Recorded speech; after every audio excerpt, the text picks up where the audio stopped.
Selain lumpuhkan dunia pendidikan, KKB Papua melecehkan adat di Papua.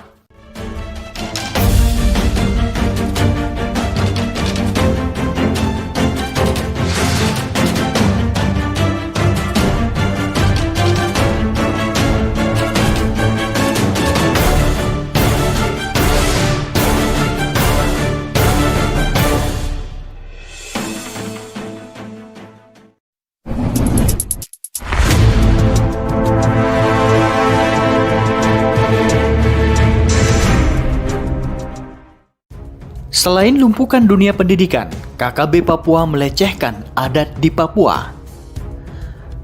Kedok kelompok kriminal bersenjata KKB yang selama ini berpura-pura memperjuangkan masyarakat Papua terkuak. Kebohongannya terbongkar oleh kelakuan aslinya. KKB tidak hanya ingin melumpuhkan dunia pendidikan, tetapi juga melecehkan adat Papua. Niatnya untuk melumpuhkan dunia pendidikan berlanjut. Setelah membunuh 2 guru, membakar 3 sekolah dan membunuh pelajar, KKB kembali membakar 3 rumah guru dan bangunan SD Impres Klambet di Kampung Dambet, Distrik Beoga, Sabtu 17 April 2021. Setelah sempat menyalahkan TNI yang dilibatkan sebagai guru di sekolah-sekolah Papua dan menuduh guru dan pelajar yang dibunuhnya sebagai mata-mata aparat keamanan, KKB kembali membakar sekolah. Selain itu, mereka juga melecehkan adat setempat dengan membakar rumah kepala suku wilayah Dambet atas nama Bapak Bener Murib.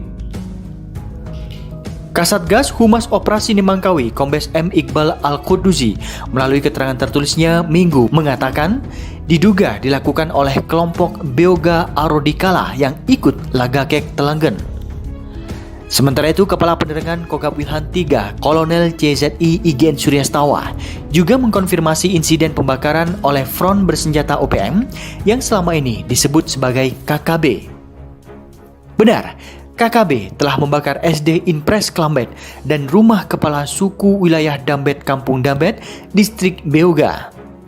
Tidak ada korban jiwa dalam peristiwa tersebut, walaupun sempat ada gangguan tembakan kepada aparat gabungan TNI Polri saat menuju ke lokasi kejadian. Mengulang pernyataannya, Kolonel Suryastawa mengatakan bahwa fakta ini makin menunjukkan bahwa seluruh front OPM sedang frustasi dan makin membongkar kedoknya sendiri bahwa selama ini merekalah biang kerok dan sumber masalah di Papua. Front bersenjata frustasi karena selain posisinya makin terjepit dengan tindakan pengamanan aparat gabungan TNI Polri, jalur ilegal senjata dan amunisinya terbongkar. Sumber dana dari hasil pemerasan kepada pejabat daerah dan masyarakat juga terbongkar. Kebohongannya yang sering disebar di media sosial juga terbongkar. Front politiknya juga frustasi karena di dalam negeri upaya penolakan Otsus gagal dan di luar negeri tidak ada dukungan resmi dari dunia internasional terhadap aksi terorisme Front Bersenjata OPM. Propagandanya melalui media online dan media sosial tidak direspon dunia internasional.